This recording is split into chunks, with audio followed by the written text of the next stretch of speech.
But Nicole, you're young. You can have more kids. I can't tell you how many times I've told That's so fucked up. Yeah, it's it's pretty bad. You know, and Nicole has took it to the extreme where she tends to say, okay, well, pick one of your kids. Which one can you live without? Which one will you replace? Yeah. Which one would you replace? That's such a nasty thing to say. It's fucking horrible. It's one of those, you know, kind of like what you covered. People just don't think. Yeah. They just go, oh, kids are replaceable. Yeah. Has he had to face you guys in person at all? His family glares me down. This last hearing that we were at, or it was 2 hearings ago, he made direct eye contact with me, and he didn't stop until Rob stepped in front of me. And not just that, his sister kept glaring at Robert and would not stop. Through every hearing we've been through, I'm glad that, you know, it's the niece. The niece was there, and one of the other sisters, and they made it like their life's mission to steer me down. And I'm not going to feed into that energy because I'm big on you're the energy that you keep. This family hates me, but with everything that's going on in our civil suit, it's because I'm holding them all accountable. I think it's also important to say, leave the Bell family alone. As much as we're grieving because of one of the family members' actions, at the end of the day, they're grieving too. Because they're about to have a loved one be gone for a while. Why this family just got to be on a, you know, sought after. And that sucks. The emotions are high all over the place. I commend you for thinking that way. And sometimes, you know, I always said, you know, be curious, not judgmental.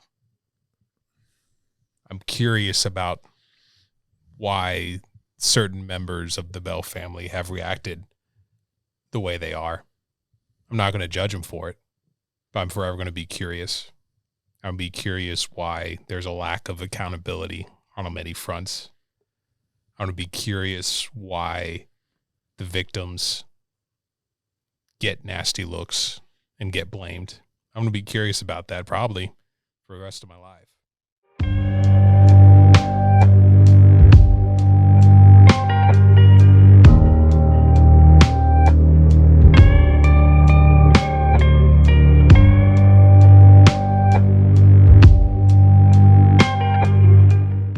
Right. Welcome back to another episode of Ill Eagle Culture Brands Red Tape Talk. I am your host, John Ostos, a.k.a. Ill Eagle CEO, and I'm here with my 2 counterparts, Dion, 2 Cup Larry, and Cody, Big Meat Mauk.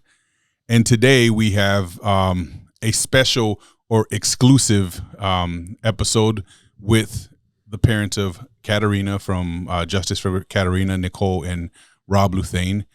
First of all, welcome back to the show. We've had a lot of developments in your guys' case since the last time that we had you on. We understand that this show was able to play a pretty integral part in kind of the path that has been led since you guys were last on.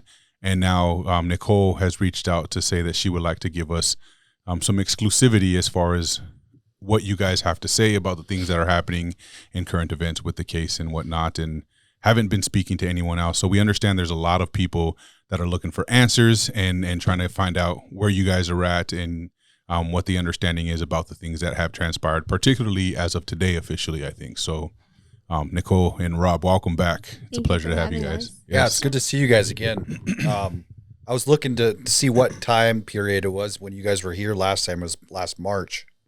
Oh, yeah, that so was almost a year.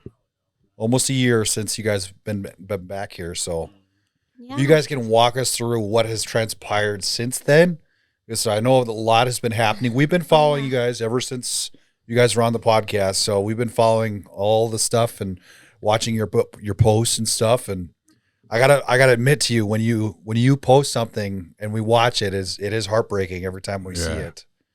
But I think that's important though. It's the reality. To relay everything that you guys have been dealing with. It's, people need to see that. That's real and it's raw emotion that you guys are going through. And, it's a small state, so there's not a lot of people around here. So when stuff like this happens, it cuts deep. And when people see that, they relate to it in their own families. Like, I can just about imagine going through that with mine. Like, it just tears your heart to pieces every single time. We were just at the wrong place at the wrong time. So yeah, you're spot on. This could have happened to literally any of your listeners or anyone in general. Last time that we were here, I'm not sure if we had the protest yet. I think that was like the end of March. We had a protest because the judge threw out the blood alcohol content test. And then after that, it went to the Supreme Court. The Supreme Court said he misapplied the law. And then we were able to use the BAC again. After that, we had a court hearing where the judge confirmed, yes, we're going to use the BAC evidence, and that we were not going to have a change of venue, because that was one of the requests was, hey, this has so much media that we're not sure there could be a fair trial. Of course, there could be a fair trial. Where did they want to move it to? Dickinson. Okay, somewhere out west. Yeah, out west. And, I shouldn't say Dickinson. Out west is somewhere what I should out say. west. Yeah. Yeah, that was just the example. So yeah, just out west is where they wanted to send it. And after that, there was another hearing about me sending a letter for the judge to recuse himself. And that did not go over very well. But same outcome, we shut our mouths. We were waiting for trial. And then this guy waited until the day before trial was supposed to start to take accountability, which if you look at the plea deal, it's not accountability. Not only did he waste our time and the court's time, he wasted 60 people who were on standby to be on that jury. So he wasted our time, and it blew my mind that this was done over Zoom. And it blew my mind. I was under the impression that he was going to be taken into custody. So the fact he wasn't was just devastating. Because he's still out on bail. Yep. Yep. And his hearing is what date again? The final sentencing is May 18th at 10:30 a.m. So they were supposed to do that today, right? The final here? No. No, today was the decision to accept or not. To accept or, okay. Yeah. The plea deal or not? Yeah, today it was to accept or deny the plea deal, and the judge accepted it. And people are enraged. People have a right to be enraged, but there's been a lot of backlash on Rob and I through social media where people are outraged at us. How could you accept this plea deal? Why would you do this? I didn't. I was going to say, it's not really, you guys don't have a say in it, right? So we got kind of told at the beginning, right? It's the state versus state prosecutor. Yeah, it's the state versus Bell. Yep. But you guys can civilly. Yes. After this. Yes. Yep. And then so because of that, it kind of came down to they take us into consideration. Yep. At the end of the day, because I think when a plea deal originally came up, Nicole and I talked about, I think we could live with 6, but we're not happy with 6. And I think that's one of those where it kind of just become, okay, well, we took that into consideration. So before you go, let's dissect this a little bit, just for since there's people who, like you say, are attacking you guys and accusing you of like making a poor judgment or a decision on this. It's not a matter of they came to you and said, hey, it's up to you guys. Tell us what you want to do.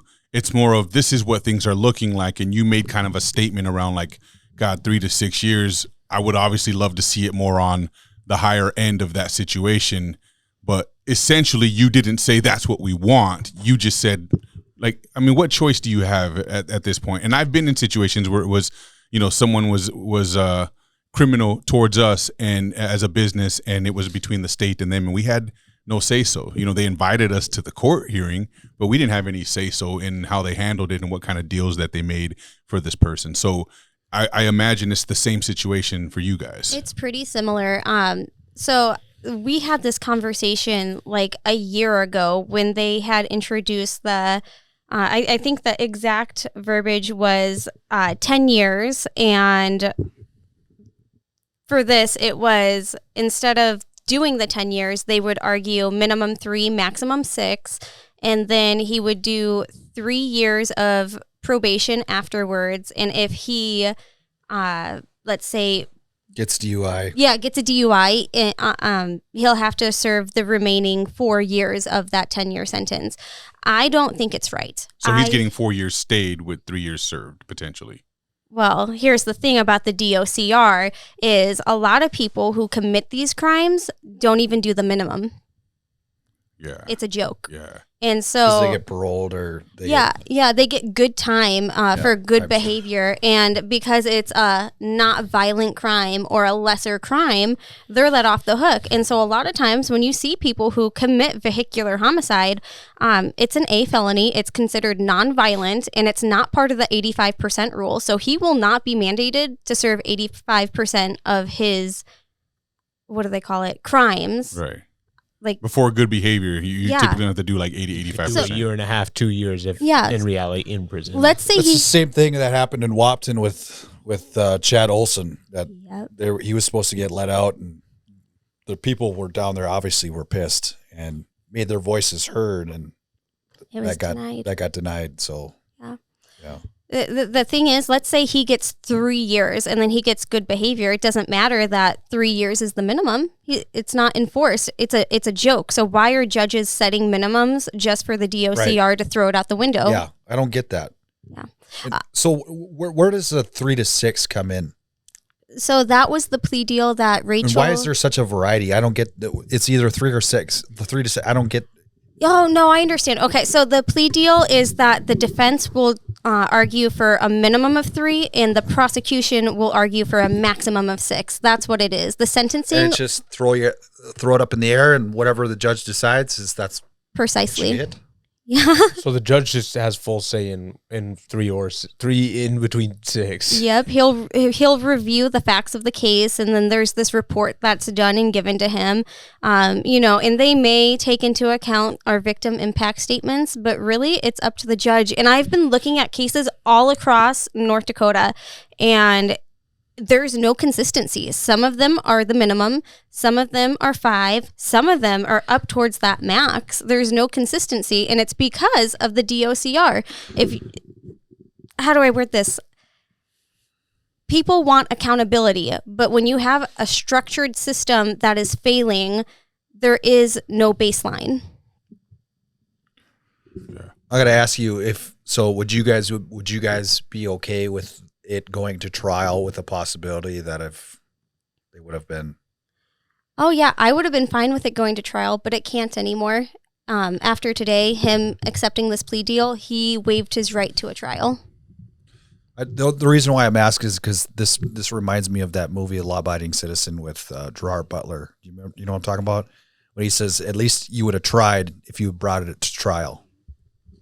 Yeah, I think about that T-bone steak scene a lot. Yeah. Where he makes peace with his cellmate and then goes to town. Yep. But that reminds me of that movie. It's just because it seems like they might have heard you, the prosecutors might have heard you, but they want to win, obviously. Yep. That's the problem with the court system when it comes to the lawyers is nobody wants a loss on their record, so a plea deal is always the go-to because it's a win for both sides.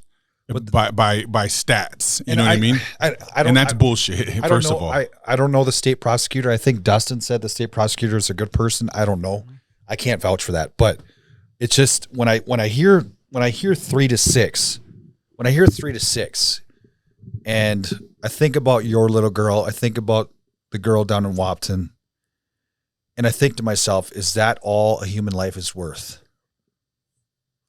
It's one of those where the thing that kind of sucked for us was, and it really is what pushed Nicole to even start advocating, Sure. was Katarina was discussed as a statistic. Yep. She was a name on paper and nothing else. And we were tired of people kind of just throwing the name Katarina around like it had no weight or no meaning. And that's when Nicole kind of took it in her own hands and said, you are looking and valuing the life of my daughter by what's on paper and statistically what outcomes go where. And you're not looking at her laugh. You're not looking at how she would put on concerts, her Taylor Swift shows for us. And you're not looking at how she would sing in the back seat. What you're doing is dehumanizing. You're not talking about my daughter. You're talking about a random girl no one knows died. When in reality, my daughter is not only human, she didn't even have the chance to show the world who she was. And that's where, in my opinion, the system has its flaws. I am a firm believer of the system from time to time. Especially, there are many cases where someone didn't do anything, but they are at the wrong place, wrong time. And we need to prove their innocence. That's important. But what's more important than that is the victims. The amount of times Nicole's got told to shut up. The amount of times I'd get messaged saying, hey, just like stop talking, let things happen. The reassurance we had was other victims in cases similar to ours, completely different, all resulting in the death of a child, them reaching out and saying, our only regret is we didn't speak up because we got told by the system to be quiet, so we were quiet, and then the system failed us. Because they want to fly that shit under the radar when they do it. 100%. That's why. You guys got told that all the time, right? All the time. It was frustrating. As I said, you're trying to dehumanize one of the most important parts of my life. My life will never be as good as it was from 2017 to 2024. Those are, for the rest of my life, I can say for sure, those are the most important years of my life because I got to meet Katarina. I got to raise her. I got to expose her to the world. And I got to tell the world that she was mine and I was her dad. And when you dehumanize that because she's just a statistic, right? She's just the aftermath of a bad decision. That's not fair to the victim. There was a comment where someone straight up compared him to Marilyn Manson and Ted Bundy and saying that it was just unfortunate.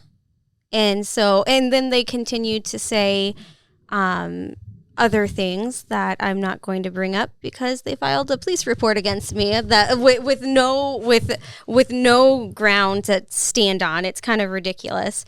But like we've got so many people who have said things like that and they take it away from our daughter. They dehumanize her. They make her a statistic or they victim blame or they go, well, if I was that dad, okay, show me your dead kid. You don't have one, you don't get to have an opinion because you don't know what you'll do until you're in that situation. Right. So, my question is, if you guys did keep quiet or shut up, would you be in the same circumstances you're in now, or would it be a lot worse?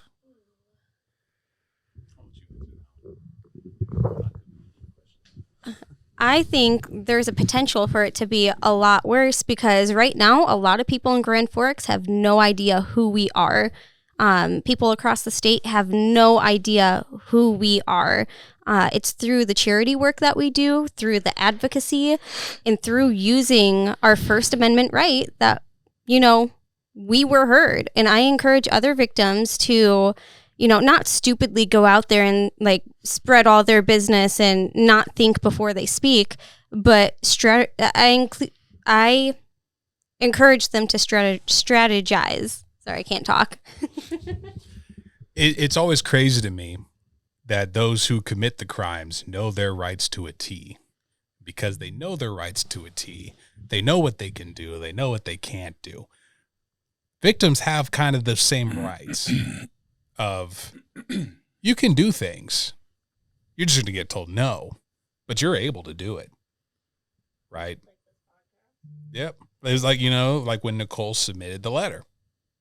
She got told you can't do it.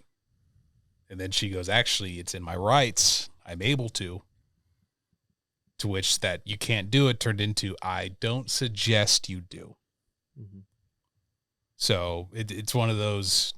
You mean that was said in regards to coming on the podcast? Don't do it? Or just in general? The judge letter. Oh. So yeah, my attorney told me until sentencing to be quiet. It was not encouraged for me to come on this podcast. And then the letter to the judge, I was advised not to do it. And I did it anyways because it felt like the right thing to do. Right. I'm not here to make people comfortable. Right. What did you say in the letter, if you remind me? I asked him to recuse himself because of his background. Gotcha. Yes. And because of how he's been handling this case, I don't believe, or it was a failed attempt, but at least I can say I tried. Yeah. And who wouldn't, right? Yeah. What parent wouldn't do anything? I mean, I told you guys last time I'd be a rabid dog if that were to happen to me. I'd be rabid. I think what really gets me is the man that killed my daughter he shows no remorse whatsoever, none. And I've always said that actions speak louder than words, and everyone that is involved with him with hiding the assets and participating in illegal behaviors, they're going to be held accountable. But that doesn't look like remorse for me. That looks like a cover-up. Yeah. So let's I want to back this up a little bit more too, on the timeline in terms of after you left this podcast, and we put it out. You guys did some more, other news interviews and things like that, over the phone, et cetera, whatever you did. When you heard that they were trying to get a change of venue, and I don't know, do you mind that I share this, what you kind of shared in regards to that? So one of the reasons why you've given us the privilege of having the exclusive rights to your guys' statements about everything that's going on is because we weren't named necessarily in the documents when they asked for the change of venue, but they definitely mentioned us several times regarding a smear campaign that you were trying to run and how the popularity of the show on the local level was damaging to him, and hence why they wanted to get a change of venue. That was denied as basically being not valid, right? I mean, it's one of those, lawyers are going to lawyer. Yeah. I'm not upset at some of the things that were said because it's out of context. I want to say that it was said that I called Travis Bell. I was going around to saying everyone he's evil. Yeah. And I thought long and hard about that because I was like, when did I say that? Because it was a quote you said. It was a Martin Luther King Jr. quote. When we were talking about just seeing someone do a crime and saying that, what was the quote? It was like, those who witness evil and do nothing are an accomplice to it. Yeah. And I said that quote, and it said lawyer's going to lawyer, but I never thought that a Martin Luther King Jr. quote would have turned up in some legal paperwork. Would have turned up out of context in legal paperwork, and I was just like, wow. Yeah, that's wild. No, but yeah, you're right though. Lawyers are going to lawyer, and it's one of the reasons I'm very happy that Nicole reached out to y'all was we were just a voice drowning in the ocean. You know, everyone has problems. Yeah. And if we're like, oh, we have problems, you know, our daughter died. People are like, oh, that sucks, man. You know, I have problems too. But this podcast was able to give us like a megaphone. It made our voice just a little bit louder. And then because of that, it's as much, I don't want to say trending. It was almost trending of our situation to where suddenly everyone wanted to get involved. Which that's the whole point. It literally took a spotlight on the drinking and driving issues in the state. Yeah. And so I don't want to say it took a spotlight to our case, but to holy shit, this is a huge problem here.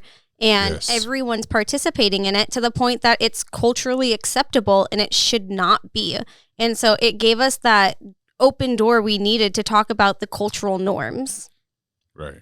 And one thing I wanted to bring up was after you guys were on, I was in Bismarck at a state basketball tournament working, and every state basketball tournament, there's always a table there. And I don't know if I've brought this up to you guys, but there's always a table there of Vision Zero. You know what I'm talking about? So it's that North Dakota's program basically fighting against drinking and driving, but it's taxpayer funded, right? I believe so. I could be wrong on that, but I'm pretty sure it's a taxpayer funded thing. But I went up to the lady and, you know, I described your guys' situation and I said, what more are you doing than just basically saying like, hey, don't drink and drive? It's like Vision Zero is great.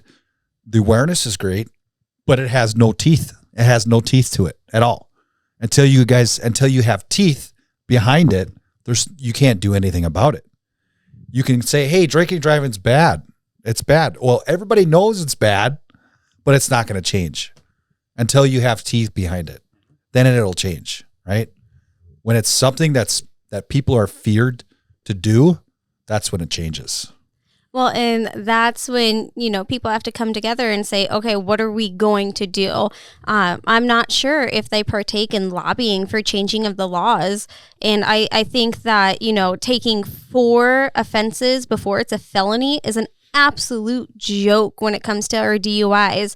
Why are they not doing anything about that? Yeah. The answer to that is actually sad, though, because it's the same situation that you see with, like, you know, underage, you know, sexual harassment and things of that nature that go on. Usually the laws are pretty cushioned because the people making the laws are pretty complicit in those things as well. I always talk about how in the military you serve the public, you serve the country. And if you do a crime while you're serving the country, you are no longer trusted to serve that country, and they will say their goodbye to you. They'll kick you out. And they're like, hey, thank you for what you did. We have lost faith in you to provide the service for your nation that's needed. Yes. But yet, we have, you know, political leaders who drink and drive, who commit a crime, and they're still serving. Yeah. Because it's almost this double standard of, you know, well, the difference is, you know, I got elected in. So therefore, I'm still good to serve, even though my actions say the opposite thing. Right. And I almost wish there was almost that same standard of, hey, we have lost faith in your ability to serve. Thank you for what you've done. So we're going to go ahead and have you go to the door, and we're going to bring someone in we trust. That is how it should be. And it should be up to the people to make that determination as well. But it's not in our hands.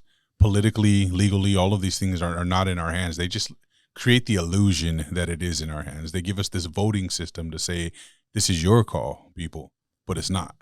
At the end of the day, it's the decisions of the people who are being given the power, and those people are abusing that power. And we see it every damn day. That's why there's power in numbers. The It's more true. that speak up, the more that use their voice. And an educated citizen is a scary citizen because they know their shit. Yeah, it's facts. Is that something that you guys would ever pursue, is to try to make it more of a harsher thing in like a justice for Katarina bill or something like that? That's something that we're hoping to introduce actually this session, January 2027. We're currently working with some senators. The outline of it is really choppy and rough, but I would like to see harsher DUI laws. But what's the point if we don't focus on the DOCR? You're going to keep hearing me come back to that. And I've reached out to Drew Wrigley. I've left him voicemails. I left him emails. The funny thing is he knows who I am. He just avoids me. And so I'm not going to get You message silent. him on Instagram, he might respond because he responded to me. No way. That's the one platform I don't use. Cody did. will send it for you. Honestly, Yeah. I will there's no send it. excuse. I will send it. Yeah. I mean, no. So here's the thing with the power in numbers. I'm going to reach out to him, but I'm going to ask you do the same. The more of us that reach out and they're like, hey, I'll share the email I sent to him to you because it's very specific. 100%. I'll share it for Yeah. sure. Yeah. In fact, Yes. everybody that is listening who is in support of the Justice for Katarina movement highly suggest that you jump on board with this and make it happen, because I think, yes, the power in numbers is a real thing, and we can at least make them hear. What is it that you are communicating with him about? So you know how we were talking about the 85% rule does not apply to Travis Bell and him committing an A felony. Now, if it's a B felony, manslaughter, that's considered a violent crime, but vehicular homicide is not. So he's not bound to that 85% rule. I want to change that. I want everyone to be held accountable, and that the DOCR is not allowed to, like, there has to be a cap on time, like good time, like good behavior. And you know what? Cool. You did transitional living and you got help while you're in the system. All right, that's not time served. That is a condition, part of your agreement, your And plea you just deal. played the game. You didn't truly get rehabilitated or Something anything you like should have that. been working on Yeah, already. Probably. you did it Yes. for the sake of getting out, not because you felt convicted in your ways and you truly wanted change. You just played the game, and that should be absolutely not allowed. I'm just going to show you that email. Sorry, you made me really excited. And the minimum, I keep Drug coming dealers back. get more time than That's that. what I'm saying. Like you can Yep. get That's busted crazy. for a pound of weed and do 20 years. Yep. You know what I mean? For something like a drug. But So you take a stupid. life and it's 3. Make it Yeah. make sense. Yeah. Yeah. And then is that? Do you know? Like I don't know your knowledge is, but is it like that in other states? Not from Rob's home state of Missouri. Like, it's nothing like that. And I don't understand. So there's certain states that the DOCR is similar to here. I think like Oklahoma. What is DOCR? Department of Crime or Department of Correction and Rehabilitation. Okay. So when I say DOCR, let's say someone commits vehicular homicide. They're given the minimum they have to serve of 3 years, but the DOCR gives them good behavior for, So they're less than 3. yeah, it's, let's say you get 1 year off. So you serve 2 years. That's not the minimum. And who decides that? Is it a board of people that the prisoner or the person writes a letter like, hey, I've been doing this. Then they sit down and read whatever they've been doing in prison It's to the see if they've parole. been. Yeah, they're given Parole parole board. opportunities to get in front of the board and say, "Hey, I'm a good guy, and I've really thought a lot about this, and I'm sorry." Yeah, picture Samuel L. Jackson in Shawshank Redemption. Very, very end. He has to go in front of that board and goes, "I'm a changed man." Da da da da da da. I like that a lot, though. I didn't read all of it, obviously, but I got to your main points for sure. and It's detailed. That's yeah. why it's bolded and underlined, and I Definitely. highlighted. I'm like, please contact me. He is a very difficult man to get a hold of. Sure he doesn't want to be easily gotten a hold of. Oh, okay. So I had such a hard time getting a hold of this man that Scott Henderson through the Flag AM when I'm gonna forward this to me. Yeah, forward it. When Kevin O'Leary was here, I got to meet him, and I was telling Scott, I'm like, I've been trying for months to get a hold of this guy, and he went, hold up. He's like, I'll give you my spot. I'm supposed to meet with him, and yeah. And so I've tried so hard to get a hold of this man. And I know the DOCR is something he's actually very passionate about. Last session, it's something that he was pushing. There was a bill for truth and transparency. But the things that the politicians do to trip people up is they can't just address one solid thing. It's these amendments address these bills that they're introducing address multiple important things. So you got to choose if you want A to pass, are you going to compromise B because they're in the same bill? Wow. And I think that's where we run into an issue with a lot of things going on in today's world is they put all this stuff into one bill rather than just these single bills to vote on. And that's not how it should be at all. So, okay. Well, I'll definitely reach out I'll message him. I don't know if he'll respond. Hey, the more people that reach out to him, the more likely we are to be successful. And so like everyone, through this process, they've said, Nicole, just give up, sit down. You're not going to make a difference. I see those comments all the time. And just because you didn't make a difference because you gave up doesn't mean I'm going to cave. Out of curiosity, and I'm not sure what the volume is of people that do shit like that to you because it seems to happen to you a lot. Do you ever go and vet some of these pages and see if they're actual people or if not, in fact, bots? And now we have to be concerned that our own local government has a bot system out trying to manipulate situations.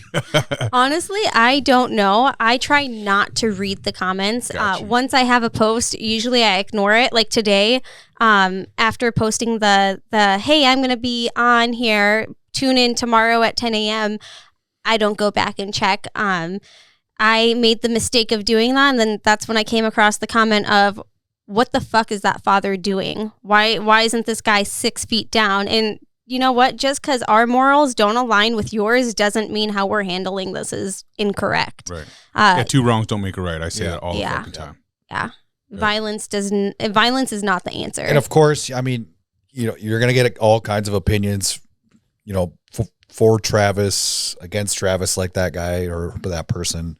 Yeah. It's just, it doesn't do you guys any good to see that. I think one of the biggest problems with social media is everyone feels like they need to pick a side and have an opinion. Yes. When sometimes I think it is completely okay to go, I don't know anything about this topic, so I don't have an opinion, and I'm not going to say anything. Right. Mm-hmm. And at the same time, it's like, hey, I can't relate to what these people are going through. So because I can't relate, and I may think, I'm the only person to have the solution. Yeah, I'm going to tell you. I'm not going to say anything. Right. It's the equivalent of, it's like when America went to like Iraq, right? There was this giant strategy of people criticizing everything and being like, well, they should have just built roads. They should have just built roads in Iraq. Mm-hmm. And it's like, yeah, that's what they were trying to do. They were trying to build roads, but they were getting shot at. They were doing this, they were doing that. So hindsight's 20/20. It's easy to sit on the outside and look in and be like, I have all the solutions. I'm so smart. And these people are dumb.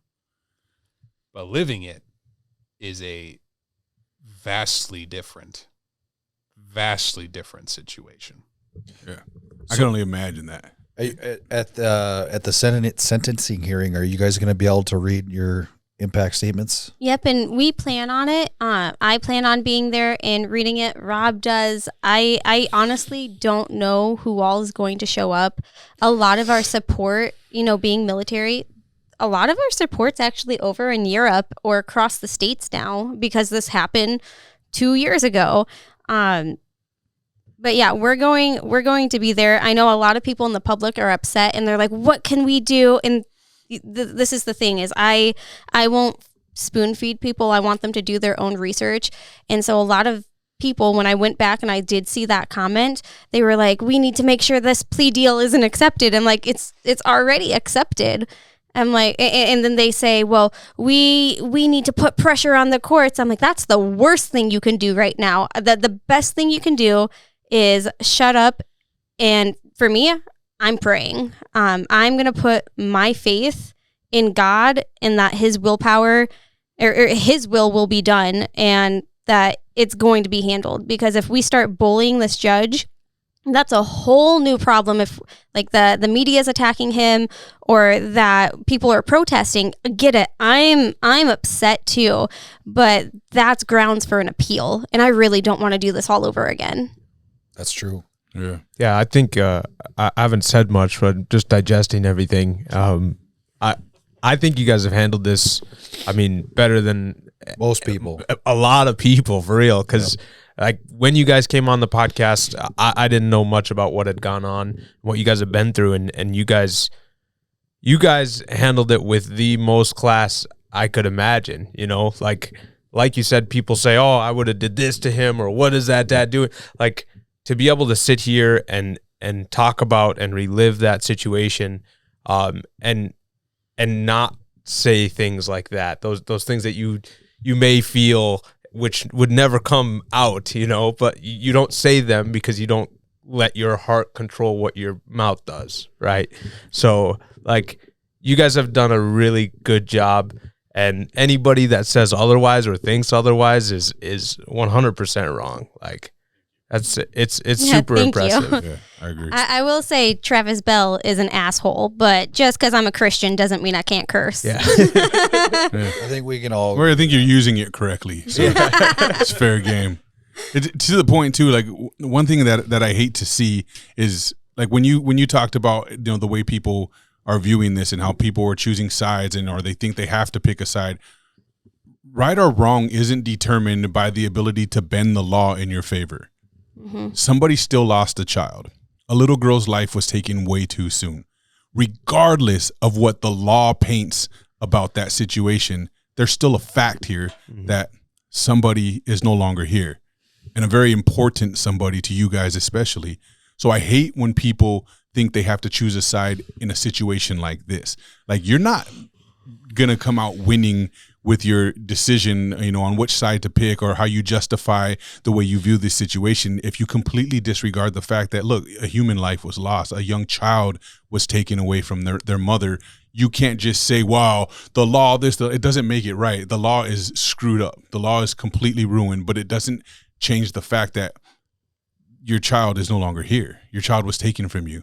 And I'm not trying to be so blunt to hurt you, but I want people to understand the magnitude of the reality here is like the law doesn't change that fact. That still fucking happened regardless of what legal terms are put on it. That still fucking happened. And how anyone can side with that is just, it blows my mind. Every death is a tragedy. Yes. It doesn't matter what side of the spectrum you fall on, involving someone's death. A death is always a tragedy, and that should be priority one.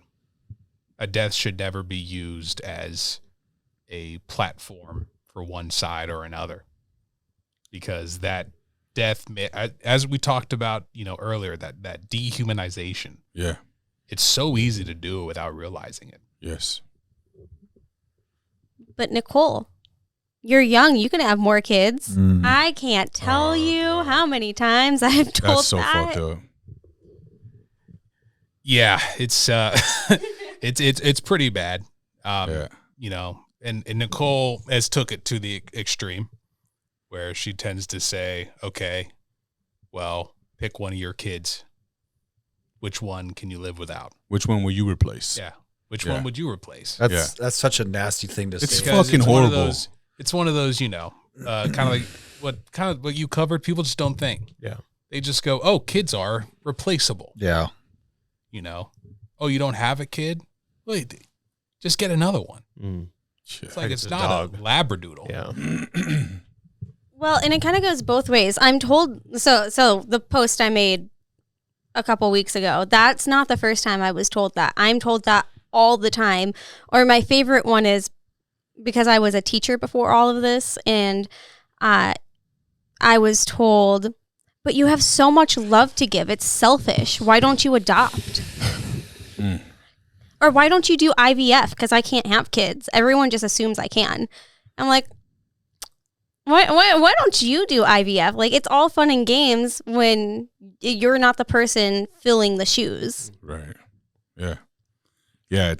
I couldn't even fathom it. And I'll be the first to admit, like, I'm the person that would probably say in a situation like this, I would have done everything the opposite of what you guys are doing. I would have been the madman. I would have, you know what I mean? I would have showed up in the middle of the night at this fucker's house. But until it actually happens, I have no real idea of what I would actually do, because everything changes when it becomes a reality. Yeah. Everything changes. So it's not to say that, Rob, as the man, you didn't have these thoughts and these feelings inside you, you know, deep down.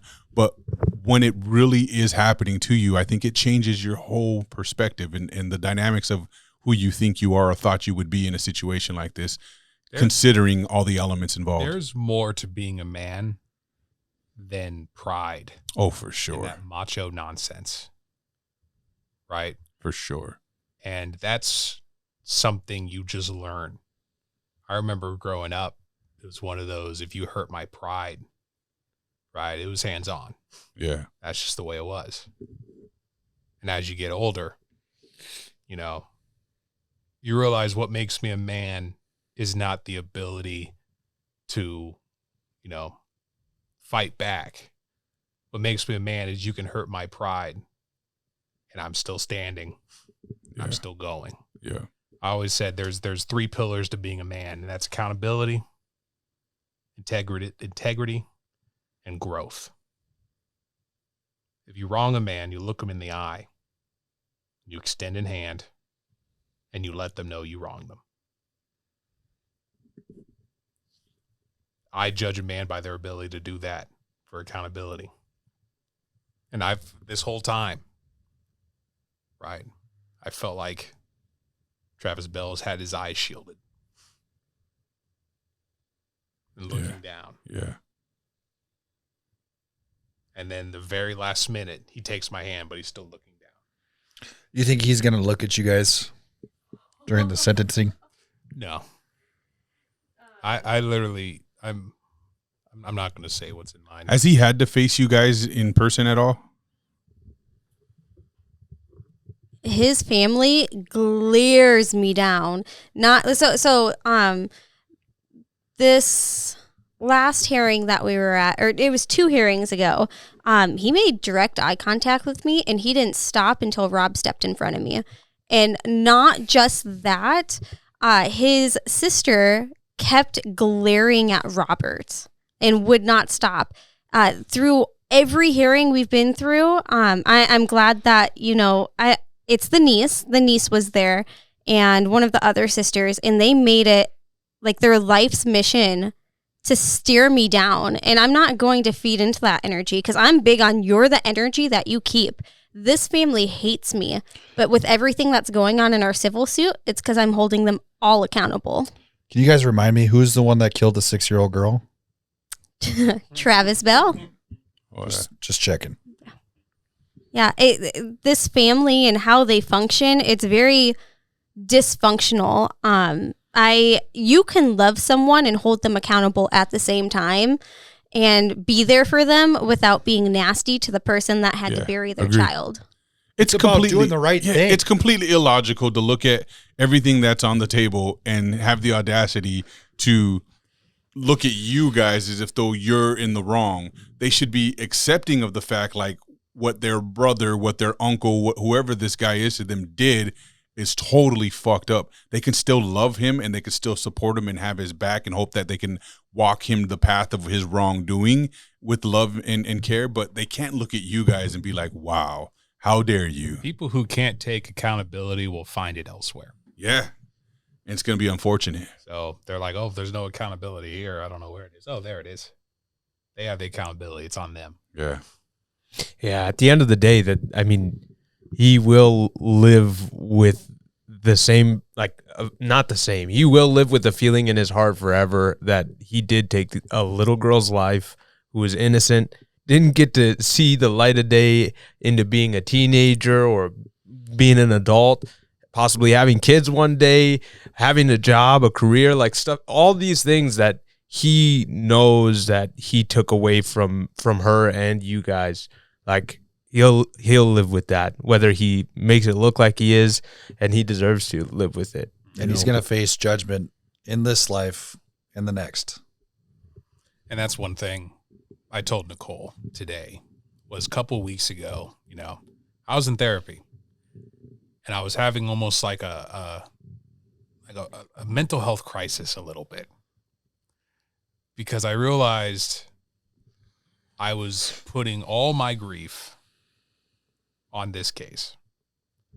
And I told myself, when the case is done, I'll be able to grieve. I'll be good. And then I quickly learned in this sudden realization that this case will not heal. This is a obstacle I'm putting up. One thing that sucks from a man standpoint is if you look up grieving, you will find hundreds of books from moms. You will find groups of moms and other moms reaching out. There's nothing for dads. Damn. And you'll find just random groups of dads talking about an almost identity crisis they go through with the loss of a kid, because everyone cares about the mom. Well, it's her kid. And if you read some of the news media, I'm not even in there. It says Nicole Louthain lost her 6-year-old daughter, Katarina. And then when people, because she was in a car accident, well, crash, not accident, because she was in a car crash, when people walk up and they want to find out how's the situation going, they always go, how's Nicole doing? Nicole's doing well. All right, how's she handling everything going on? She's handling it okay. And as a dad, you don't get asked. They just assume it's an okay. expectation that they put on men. Yeah, exactly. You're okay. And it's if anything, this kind of inspired me to be more vocal about being a dad that's grieving. So like in between doing your push-ups to get over this shit, you say something, right? Mm-hmm. Yeah. It's fucked up, man.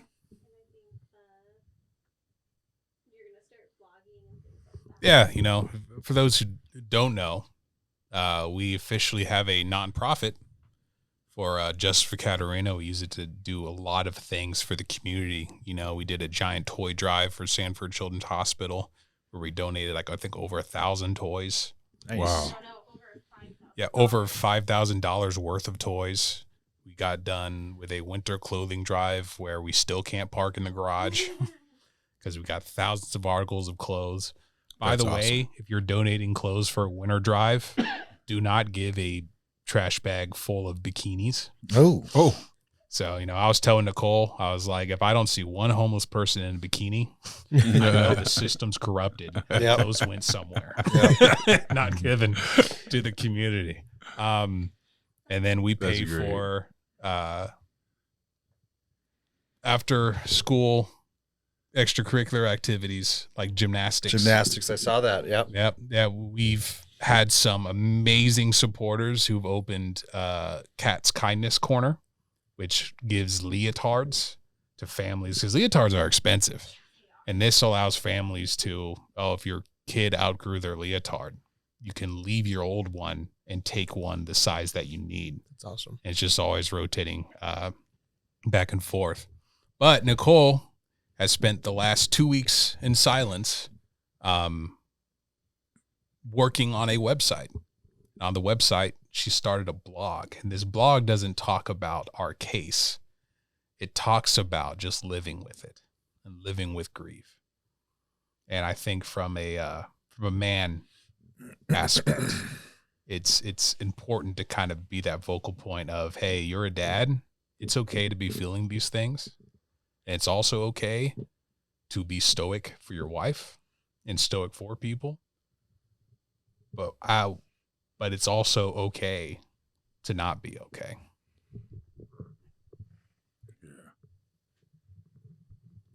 How do I follow up on that?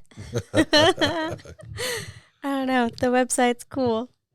Yeah, I think that's a good idea. I think that it would help a lot of guys, not even just like with grieving with a loss, but just anything that's going on in general.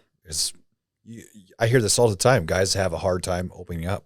I'm one of them. My wife will tell you that every day that I can't. But I think that for guys' mental health, you need to be able to do that in order to be okay, to open up. So, yeah, I think that's great. I think that's really good. Awesome. Definitely. You guys are doing a lot for that community. We're trying. The one that we always do things that give back, to the point that we're kind of in this pickle because we have to keep resources coming in, and it feels awkward to me. But we're doing a poker run, or a poker ride. I don't know what they call it. Where in July we're gonna have this big charity event for Justice for Katarina, and it's going to be able to fund us the rest of the year, and hopefully. Oh yeah, we brought those for you. Nice. Yeah. That's awesome. But yeah, basically we're doing this big charity event, and I'm still trying to navigate how it works because I have absolutely no idea what I'm doing. It's a learning curve. Where is that going to take place at? In Grand Forks, July 25th at 10 a.m. So it starts at Turtle River State Park, and then it ends at Turtle River State Park. And they'll be going to different places throughout Grand Forks that were like each place has a memory. Like we're going to stop at Walmart at one of them, and that's the last place I was at with Katarina before she passed away, and that's where she got her ice cream. Or like Turtle River, we chose, oh my gosh, Rob is so much better at telling this story. Turtle River, the hiking. Oh. I'm not complaining. Yeah, Kat was very indoorsy. And, that's because, we lived in Kansas City when we were white men. So she was very city oriented. So when we moved here, and it was very kind of more suburban, and like you had to go outdoors for like a lot of summer entertainment, she wasn't used to it. So a lot of the time she would complain. So Nicole and I always said the best place to walk with hiking with Kat was in front of her, because then you couldn't hear her complain. So that's what we do. And then we'd always like reward her, saying, hey, if you walk this trail without complaining, you can go to the park. And then halfway through the trail, she'll just go, Dad, I haven't complained at all. AKA she's saying, Dad, this fucking sucks. I want to let you know that. One of the things that the Bernsteins did down, I don't know if you're familiar, they did a glow walk run down there. That's something that you guys could probably do too. That would be pretty cool. I actually talk to Christy all the time up until... I saw her shirt that she made. Yeah, those are on our website too. Yeah. It was her design. It was her idea. And it's Katarina and Bailey Joe with their angel wings holding a flag that says drive sober. And I thought that was the coolest thing that she did that. It's unfortunate. It's something that we've bonded over. Yeah. But we're going to do better. I ran into him a couple months here. We had it was a local event at Shields Arena down here, and they were at a booth, and I went up to him and started talking to him, and She's like, John, that's Cody with the one with the podcast. She's the sweetest human being. Yeah, they're great people, and that's something that you guys both have in common. Just going to happen to it sucks. It really sucks that it happened to you guys. I don't think this should ever happen to anyone. And that's the one thing that surprises people. I would not even wish this on Travis Bell. I pray that his children learn from his choices and they do better. And, as long as they do better, they have nothing to worry about. They're going to thrive and have beautiful lives. Yeah. So, did I read that, did anything happen in that intersection? Oh, yeah. So the intersection is becoming a roundabout. Yeah. Okay. So I'm a little confused. I have been going to all the county meetings and I've been advocating for it. And now the city is going to spearhead it and take it on. And so I need to start going to some of the city meetings and, getting some answers. I was at a county commission meeting and they're like, well, having rumble strips is pointless right before the roundabout because there's no data that they work. I went, cool, here's the data. I went, I found it, I gave think it Nicole to them. needs to run for office. Yeah. You'd be surprised. Actually, you're not going to be surprised how many people walk up and say, you need to run for office here. And the amount of times that she's just like, I don't want to. You're very thorough though. I just want people to do the right thing. Yeah. Fair enough. I very much love the job I do. I'm a case manager, so I help people who are homeless, who struggle with addiction, who have mental health crises, and I help them, get community supports, get treatment, and get housing. Okay. And so, I'm very passionate about what I do. As soon as you put politics into the mix, it gets really, really messy. Yeah. Yeah. We know all about that. Yeah. So I've thought about running too. And we're encouraging him to. Yeah. It wouldn't be in our area, but maybe we can look into moving. Then you would have our vote. What was your guys' website again? It's www.justiceforkatarina.org. Okay. Yeah. Make sure we had that on there clear. Oh. So. Yeah. So next date is May. That's the next May 18th, 10:30 a.m. It's the final one. It's where he's going to be sentenced, and he's not going to walk out a free man. Is this a closed door? It's public. Anyone can come to it. Yeah, I'm assuming it's not going to be televised on anything. Oh, I have no idea. Probably not. Probably not. No. I don't know if there was a local reporter that's on YouTube or something. Oh, are you talking about iNews? Or somebody, I don't know. Anybody? Cody, we are the news now. Yeah. John, maybe we should I don't think they do it live, but I've seen WDAY there. But it wasn't live. I just want to say it's crazy how the Zoom call today. There was 40 people, all reporters, and I was like, how many of you even talk to us? They want the story. Yeah, it's almost like Wow. what are those fish that just cling to this algae eaters? Yeah. Just eating the press and taking the publicity. I always thought that was just incredible. What sucks is they too are just after the statistics. Yep. Well, and that's why when I was turning them down, I'm like, hey, I'm not going to make a statement about the plea agreement, but if you want to talk about what good Justice for Katarina LLC is doing right here in the community, I'll meet with you. Crickets. Nothing. Wow. Yeah. So I want Kat to be remembered for the good, not for this. Yeah. That's typical media. You know what I mean? Whatever the story, they have to have the juicy goss or, to get people to tune in. Yep. But I like hearing about all the good stuff that comes out of it. Yeah. Because why would anybody want to hear just dread? What good can come out of this? Well, and we also have a conference. Well, I have a conference. You can come if you want to. But this May, I have a conference that Oh, hey.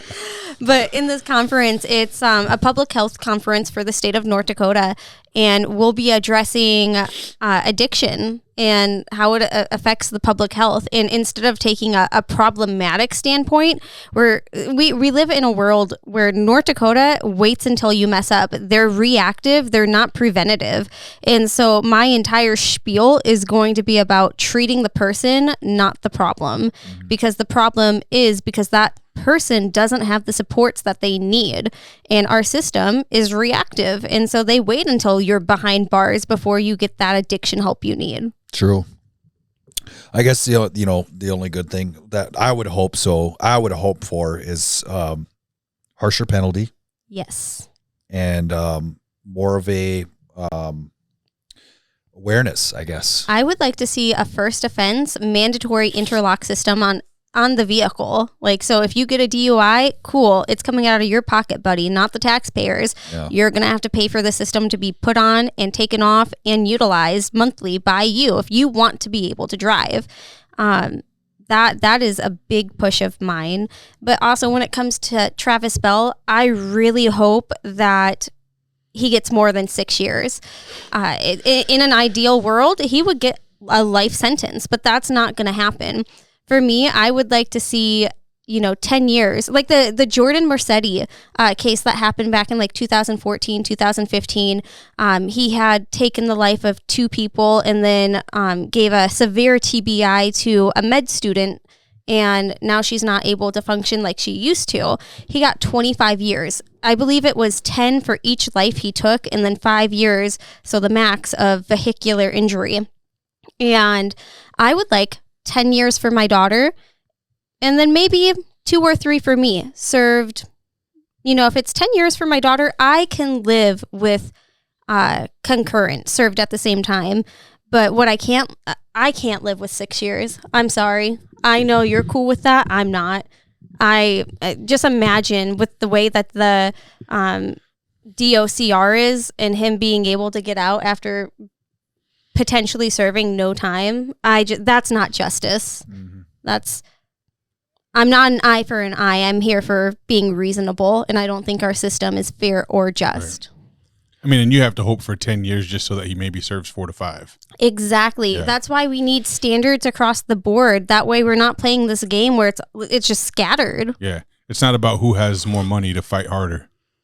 It's about actual justice. Yes. Privilege should not play a role. No, not at all. Well, like I said last time you guys are here, I mean, you guys are, you're extinguishing an entire timeline, a potentially a family tree. Mm-hmm. It's not just that 6-year-old Katarina. You got to think about, obviously you can't play that into effect, but you think about that kind of thing too. Yeah. It ends with us. Wow.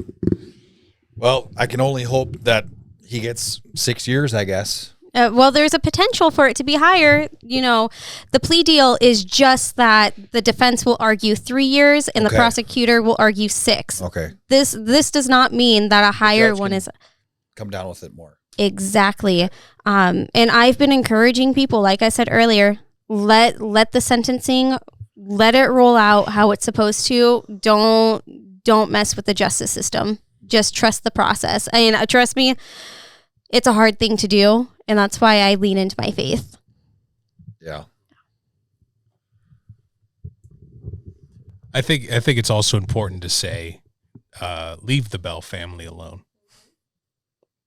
As much as we're grieving because of one of the family members' actions, at the end of the day, they're grieving too. Because they're about to have a loved one be gone for a while. Why this family just got to be on a sought after, and that sucks. The emotions are high all over the place. I commend you for thinking that way. And sometimes, I always said, be curious, not judgmental. I'm curious about why certain members of the Bell family have reacted the way they are. I'm not going to judge them for it, but I'm forever going to be curious.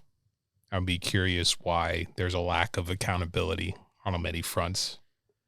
I'm going to be curious why the victims get nasty looks and get blamed. I'm going to be curious about that probably for the rest of my life. But I'm not going to judge them for it because I don't know what they got told. I don't know what they're thinking. I don't know the way they live their life.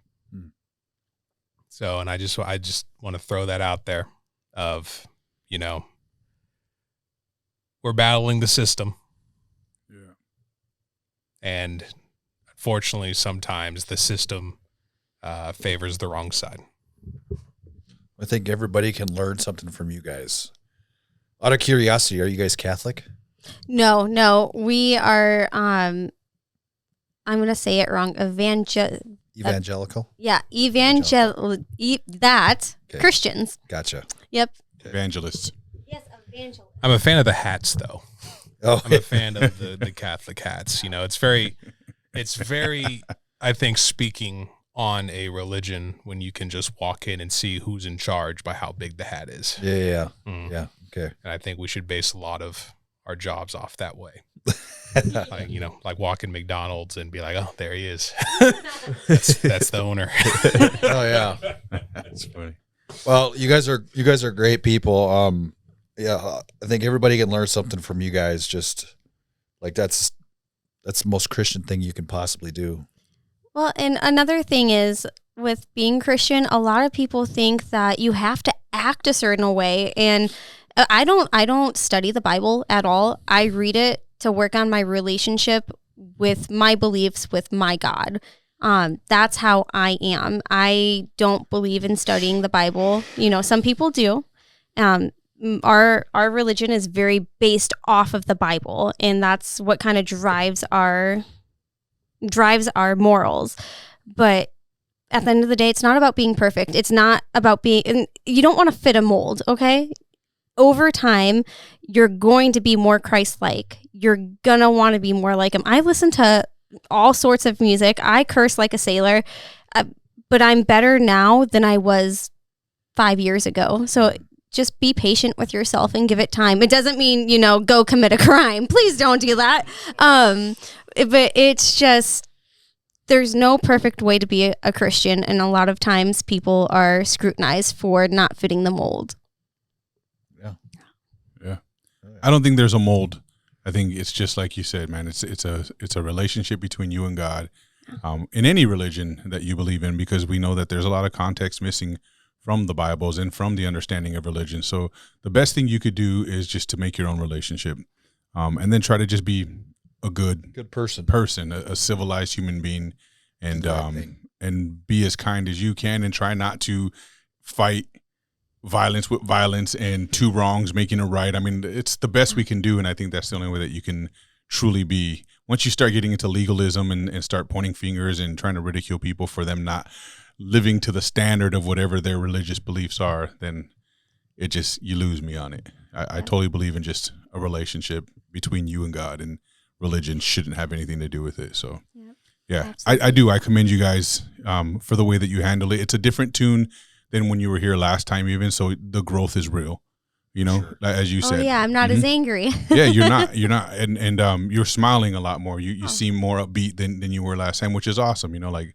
I empathized with your grief the last time you were here, but today I was a little concerned about the emotions that would be involved for me, because last time you choked me up really bad. I'm so you know what I mean? sorry. No, don't be.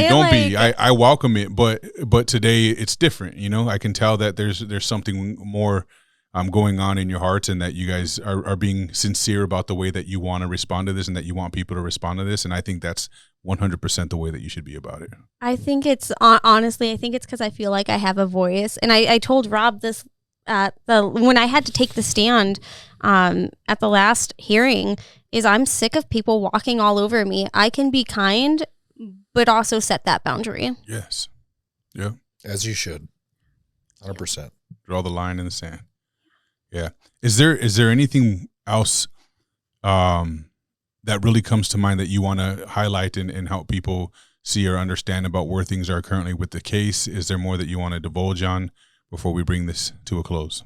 No, just harass Drew Wrigley, the Attorney General. Get him to change the Department of Correction and Rehabilitation, the DOCR. Yeah, let's get him to at least respond to Nicole, and she can help him change it. Yeah, I guess he's probably like the only politician that responds to Instagram. So, and you would. I'll tell you after this why he responded to me, but probably stirring the pot as usual. Then, 100%. I was 100% stirring the pot. Yeah, that makes sense. But I got one thing I just want to say. I already brought it up earlier, and I just want to say it again. You guys are the reason that we were able to be where we're at. We were able to get a voice. We were able to do good in the community. And that's because we just had, a random message, someone we didn't know, saying, hey, we'd love to have you on a podcast. And then to which, I'll be honest, when we drove down here and we were driving through this part of Fargo, I was like, is this in a butcher shop? Yeah, I know. I just got done watching Sopranos, so I was like, well, here you go. So, but from that invite, not only did you guys give us a voice, but we have met 3 of the most genuine people who give a platform to speak on what matters and what is affecting not only North Dakota, but what's affecting just Americans. Yeah. So bottom of my heart to you 3, even though you didn't talk much. Yeah. I talk for both of us. Yeah. Dion's a hell of a listener. Yeah, I'm great at listening. You're very good. Very good listener. I'll get to give you my number after this. Yeah. You're not. I won't even say anything on the phone. You'll just be talking. Dion's what you've been looking for. Yeah, you're not going to believe the day I had. Yeah. I'm like, all right, well, anyway, see you later. But no, just bottom of my heart. Yeah. Thank you, man. Thank you guys. You guys have done more for us than I would say more for us with the intent to help. Yeah. Than anyone else has. So bottom of my heart, God bless you 3. Honestly, when I heard that, it was like, because we just did this podcast just to bullshit with each other, Yeah. But to have that little sliver of like, we actually did something good made us feel like we're on cloud 9. Yeah. Aww. No, it did. It serves a bigger purpose than what we ever expected it to do. And it made us excited to be able to give to you guys the opportunity that you say we gave us, because we didn't think that's what we were doing. We didn't think it was like, oh wow, we're enriching them, to have a voice and to get out there on a platform. We didn't see it that way at all. We just saw something that wasn't being exposed at a high enough level where we wanted to engage with you and ask more questions and really get to the bottom of this. And the end result was that it was bigger for you guys than we could have imagined. So that's awesome. And we're super gracious to you guys for coming back on again too. Well, thank you. Awesome. Well, again, thanks for making the drive up. I hope you guys have a safe drive back, and this platform exists for you guys anytime you need it. You just got to let us know. 100%. Okay. Everybody else, man, we appreciate you guys checking us out. Do us a huge favor. Go check out the website, justiceforkatarina.org. You want to add something? No, oh, okay. I'm sorry. Yeah, justiceforkatarina.org. Read the blog. Guys, reach out to Rob. He needs people to talk to. He's grieving too, okay? And let's forgive me for the guy for making change of the law. His name again? Drew Wrigley, the Attorney General. He is the go-to person. Yeah. All right, so let's reach out to Drew. Let's not badger him and harass him, but let's make sure that he hears and gets the point that he needs to reach out to Nicole and have a conversation. That's his job. It's his civic duty. So, yes, badger him respectfully. Okay, badger him, and so be it. But again, we appreciate you guys checking us out. Don't forget to like, subscribe, share the channel. Tell your friends about us. Don't tell your friends about us. Talk good, talk bad. It doesn't really matter as long as you were talking about us. Peace.